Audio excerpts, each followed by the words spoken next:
every time you put someone else's needs above your own, you're telling your subconscious mind that you aren't worthy, that you aren't enough, that everyone else is more important than you are. And this is going to give you really weak, wobbly boundaries that you don't need. So you need to be looking after yourself. And once you have these things in place, then you will have the time and energy that you need to help others from a place of love, calm, and strength. But you also want to be strategic in the way that you give to others. Hello and welcome to the Art of Value Whispering podcast. I'm your host, Value Whisperer, Melitta Campbell, and I began this podcast and my work after seeing too many talented experts with a service-based business like coaches, consultants, and freelancers lose out to the often inferior competition, and just for one reason: they struggle to communicate the true value of what they offer. This is all the more challenging when, like myself, you have acquired a personality and you struggle to feel at ease with the loud and often pushy business promotion tactics that many gurus are touting.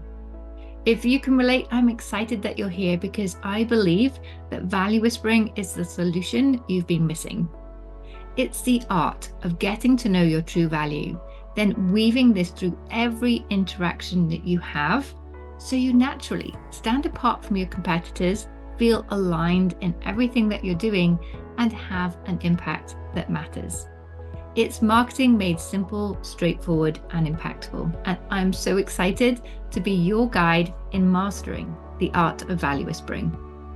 Value whispering has three aspects to it. It starts with the value identification, so understanding what's unique and special about you, who your ideal clients are, and how your value impacts them in a positive way, and looking at what I call your value sweet spot. So where everything that's unique and special about you and everything about what your ideal clients are looking for overlaps. And then from that sweet spot, we look at what is the offer and the message and the marketing and the sales process that makes the most sense, what fits into this value sweet spot. And because no one else has that same sweet spot that you do, this is what helps you to stand out naturally. Then we look at the value weaving. So now we know your value and we have this value sweet spot. How do we start to weave this naturally through your client journey, through that process of meeting someone for the first time, from them finding you online or through networking or from whichever means, and starting to understand who you are, how you help, by experiencing your value from day one, from that very first interaction, and how we build on that over time through your marketing, through your sales conversations, through you then actually delivering the final services. And then this is backed up by self-leadership. And this part is key because the other two don't work if you don't have the time, the energy, and the confidence to put behind your marketing, behind all of your efforts. And it's this aspect that I want to talk about more today. So I'm currently running the Summer Business School. If you want to join us, it's not too late. Go and check out melittacampbell.com/summer24 for all of the details. And we're looking at mindset specifically. So over the summer, you can do some deep reflection, understand what sets you up for success. What are the strategies and the environment that work for you? Where are those limits and doubts hiding? How can we overturn those and really set you up to not just perform at your highest levels, but be your most confident, so you can have that impact for your clients? You can really bring this value into the world in a way that matters and that you're going to feel really proud of. And in turn is going to bring you the right clients and income, because we want to add value, but we need to build a solid business with that predictable income as well. So it has to all be profitable and therefore sustainable. So this week, I'm talking about boundaries in the Summer Business School and helping participants to understand what are their boundaries, what does this mean for them, and how can they live into them? Because the more I do this work, the more I realize that success depends on your boundaries. If you don't have the right boundaries in place, you will just put everybody's needs in front of your own, and you'll never have the time and energy for taking those steps that is going to make your business grow, that's going to lead you to have an impact and bring you the clients that you need and everything else. So you need to have these boundaries.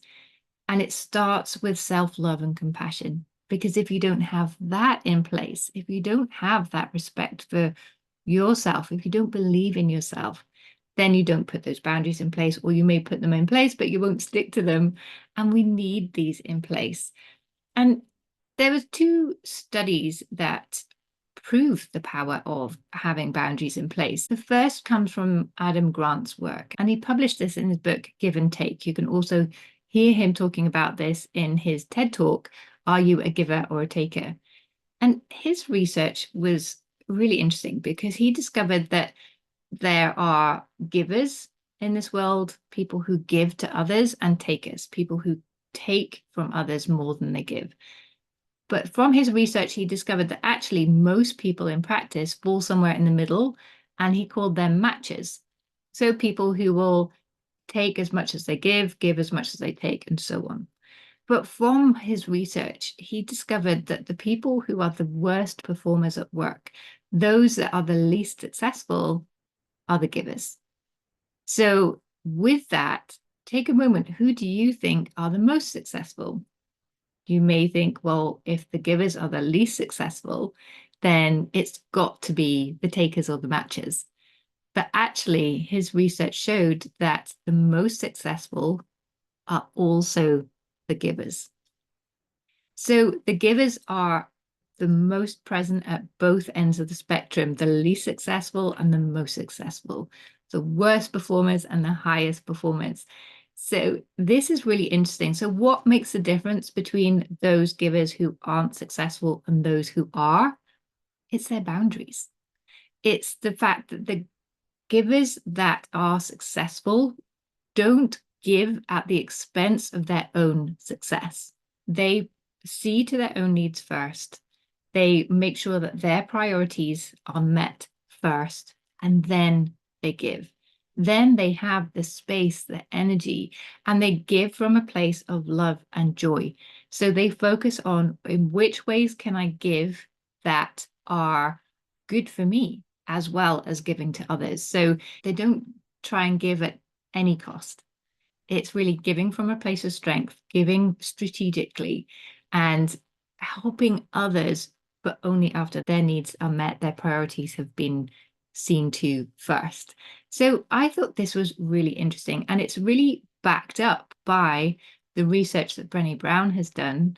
And she found that the most compassionate, the most giving people in her research were also those with the most boundaries. So again, they're protecting their time and energy. And from Adam Grant's work, he noticed that the givers have a high propensity for burnout because they're always giving to others. However, if they can protect their energy, if they can make sure that they are giving strategically, then they perform highly. So it's interesting that both of those huge bodies of research showed that the givers are really successful, but you have to have the boundaries in place first. And I remember a mentor that I had early on in my business career, and they really made it clear that sacrifice is something that often as business owners, we think we have to sacrifice everything to succeed. And they explained that no, it's all about sacrificing one thing in order to have something better.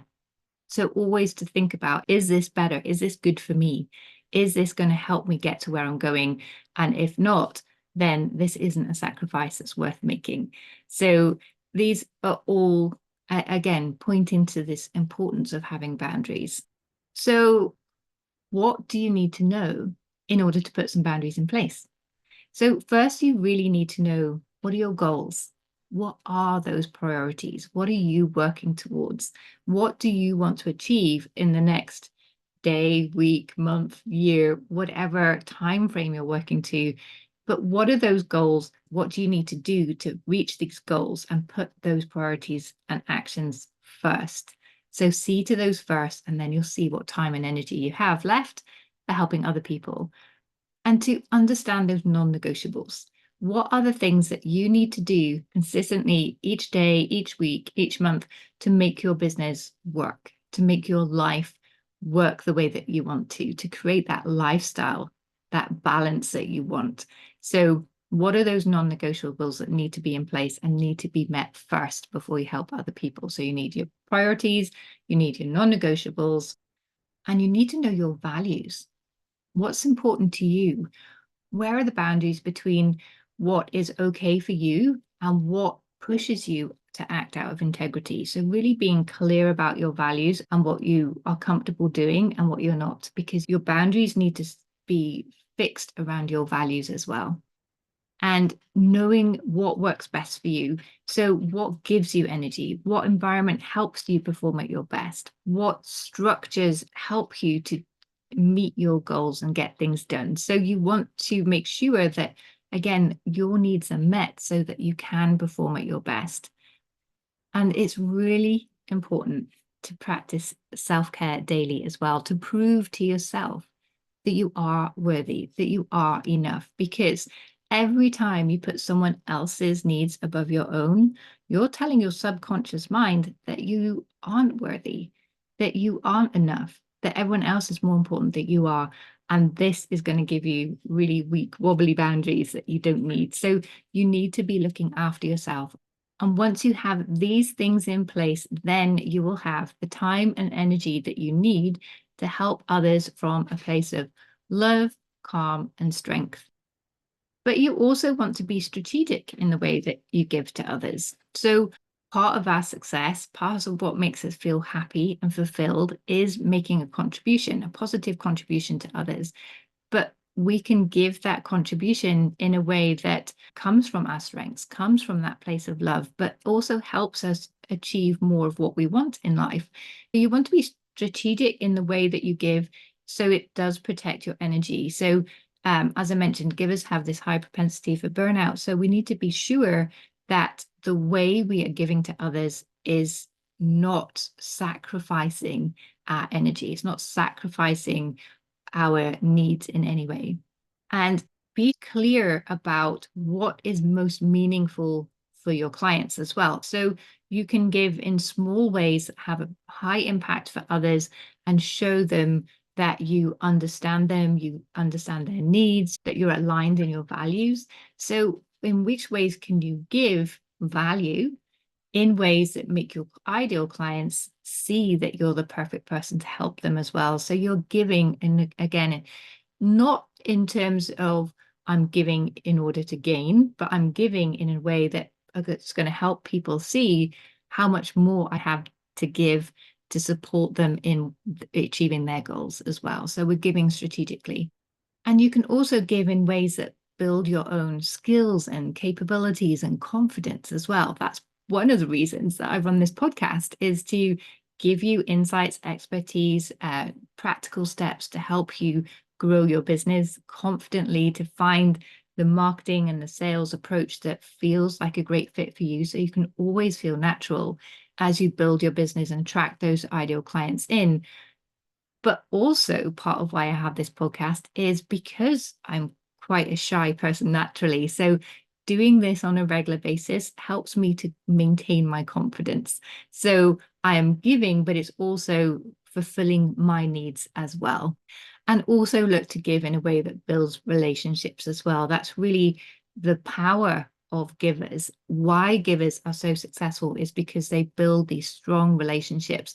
They build such strong trust and credibility that they can take that wherever they need to go. So they are very giving, but very strategic. They're looking after their own needs first, and then they're giving in a way that builds their reputation, that gives them joy, that helps others see just how much more they can give in that realm. They're not trying to be a jack of all trades and give willy-nilly. They're really like, well, this is my expertise and this is everything that I can give that is going to help others in a way that feels right, protects those boundaries, protects their energy and joy and happiness as well.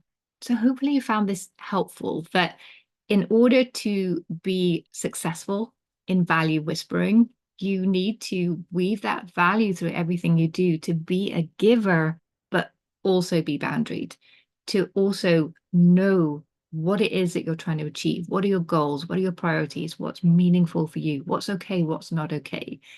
To look after yourself, have those healthy habits, have that habit of gratitude and appreciation for yourself as much as for others, and to build that habit of self-care, personal development, really looking after your own needs first, because that's when you'll have the most that you can give to others, and with complete joy and abandon, because there'll be no limit then. Once you've seen to yourself first, you can become such a powerful giver. And there's a great book by Bob Burg called The Go-Giver, where it proves again that this strategy of giving to others with boundaries is a magnificent way to grow a business, but also have that impact that's going to make you feel really proud, and is going to attract not just the right clients into your business, but the right opportunities that will help you to grow your impact further. So enjoy this week reflecting on your boundaries and looking at just how much more you can give once you have your own needs met first. I hope you found this helpful. If you have, do come and let me know in the Dream Clients Club. You'll find us at melittacampbell.com/club. That's my free community where we also have masterclasses, challenges on a regular basis, and also where you can access the Summer Business School as well. And I'd love it if you leave a review on Apple Podcasts.